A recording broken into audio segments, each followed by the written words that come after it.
Warga Pasangkayu keluhkan selokan yang tidak berfungsi di Jalan Pemuda, Kelurahan Pasangkayu, Kecamatan Pasangkayu, Sulawesi Barat, Sulbar. Pasalnya, sepanjang drainase di jalan itu tertutup tanah dan sampah, hingga membuat saluran air tidak berfungsi dengan baik. Hal itu dapat memicu banjir masuk ke rumah warga ketika di musim hujan. Dari pantauan Tribun Sulbar.com, Rabu, 21 Agustus 2024, panjang drainase yang tertutup sekitar 40 meter di sepanjang jalan. Tinggi drainase sekitar 2 meter dipenuhi tanah dan sampah, hingga menyisakan kurang lebih 40 cm pondasi drainase yang tidak tertutup. Selain itu, di dalam selokan juga terdapat kotoran serta air komberan bekas pembuangan dari warga. Hal itu selain menjadi tempat nyamuk berkembang biak, air komberan itu juga kerap menimbulkan bau tak sedap. Jika banjir, air komberan itu ikut masuk dalam rumah, ujar Dahria, warga setempat. Salah satu warga juga sudah beberapa kali menggali tanah dalam selokan itu. Namun ketika hujan, aliran air dari jalan membawa pasir dan tanah ke dalam selokan itu lagi. Dahria mengaku sudah beberapa kali melapor ke pemerintah, tapi hanya diberikan janji saja. Sudah 2 tahun ini dijanji akan digali, tapi sampai sekarang belum ada dikerjakan, terang Dahlia. Warga sangat berharap selokan itu segera diperbaiki, agar saluran air dapat kembali berfungsi dengan baik. Gurun-gurunnya kan tertutup, tanahnya itu dari pasir yang di jalan lari semua ke gurung-gurung, jadinya tertutup. Gurung-gurung itu kalau sudah hujan kan tanahnya naik, jadi otomatis airnya itu penuh, lari semua masuk ke rumah. Jadi air jomberannya tetangga kan tidak mengalir, di situ-situ saja. Ya, kalau hujan deras sampai setengah jam, ya sudah, airnya sudah tergenang di depan rumah. Sampai masuk ke dalam rumah. Masuk ke dalam rumah. Ikut bersamaan juga dengan air comberan itu. Air comberannya itu. Ini kondisi ini sudah berlangsung sejak lama? Sudah bertahun-tahun. Belum pernah diperbaiki. Belum pernah. Harapannya kita? Harapan saya itu pemerintah ya diperhatikanlah gurung-gurungnya loh. Nyamuknya banyak sekali. Oh, iya. Apalagi musim hujan itu nyamuknya ya besar-besar. Okay. Download Tribun X sekarang, menghadirkan lokal menjadi Indonesia.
Badan Pengembangan Sumber Daya Manusia (BPSDM) Provinsi Sulawesi Barat Sulbar mengadakan Focus Group Discussion (FGD) di ruang rapat BKKBN Sulbar, Rabu, 21 Agustus 2024.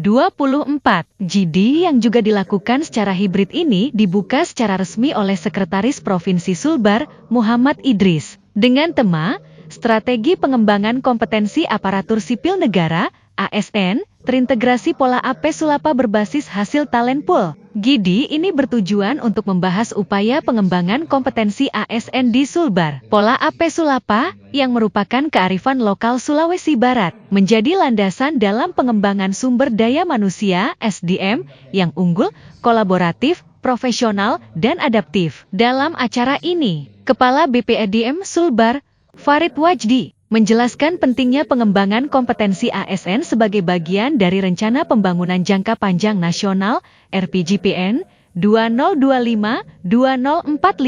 Salah satu tujuan utamanya adalah memperkuat kualitas SDM untuk mewujudkan visi Indonesia Emas yang berdaulat, maju, dan berkelanjutan. FGD ini juga menghadirkan narasumber PLT Sekretaris BPSDM Kementerian PUPS RI, Rudi Ridwan Effendi, serta Komisioner Komisi Aparatur Sipil Negara, Kasen, Satria Adi Putra. Sementara, Kepala Badan Kepegawaian Daerah, BKD, Sulbar, Bujairami Hasan, berperan sebagai pembicara tamu. Farid mengakui bahwa ada beberapa tantangan dalam pengembangan kompetensi ASN di Sulbar, seperti ego sektoral, lemahnya koordinasi antar unit, serta keterbatasan penyelenggara pelatihan. Oleh karena itu, pola AP Sulapa yang berbasis digital diharapkan mampu mengatasi berbagai kendala tersebut. Dengan integrasi manajemen talenta, pekerjaan, sesama pegawai, dan lembaga atau kementerian, AP Sulapa dirancang untuk mempercepat proses reformasi birokrasi. Farid berharap, pendekatan ini akan menghasilkan birokrasi yang lebih cepat, lincah, dan mampu menghadapi tantangan di masa depan, ujarnya. FGD ini diharapkan dapat memberikan wawasan dan rekomendasi untuk mengembangkan potensi ASN, serta memastikan bahwa talenta yang tepat ditempatkan pada peran strategis. Farid optimis bahwa dengan pola AP Sulapa, tata kelola pengembangan kompetensi ASN di Sulbar akan meningkat, sehingga pelayanan publik dapat membawa perubahan yang signifikan bagi masyarakat. Pola ini juga sejalan dengan visi pembangunan Sulbar yang maju malakbik, serta berkelanjutan dalam ekonomi hijau dan biru yang inklusif, menuju pencapaian Indonesia Emas tahun 2045, pungkasnya.